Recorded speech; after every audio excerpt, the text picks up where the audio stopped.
Sometimes லைஃப்பில் எதுவுமே happen ஆகாமல் இருக்கிறது கூட ஒரு நல்லது தான் இல்லையா? ஸோ அந்த மாதிரி சொல்லிவிட்டு சும்மா ஒரு கோட் போட்டு பார்த்தேன். என்னென்னா, நடந்தால் உருப்படியாக நடக்கணும், இல்லைனா நடக்கக்கூடாது. So cherish nothing is a happen in your life அப்படின்னு போட்டேன். அதில் நிறையா கோட்ஸ் வந்தது.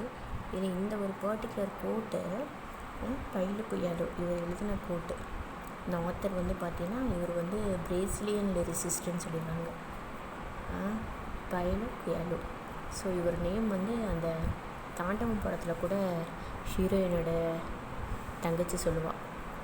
ஸோ அவருடைய கோட் பாருங்களேன். Life is short, kiss slowly, மெதுவாக முத்தம் கொடுங்க, லாஃப் இன்சான்லி, பைத்தியமாக சிரிங்க, லவ் ட்ரூலி, உண்மையாக அன்பு செலுத்துங்க, ஃபர்கிவ் குயிக்லி, சீக்கிரமாக மன்னிச்சிடுங்க.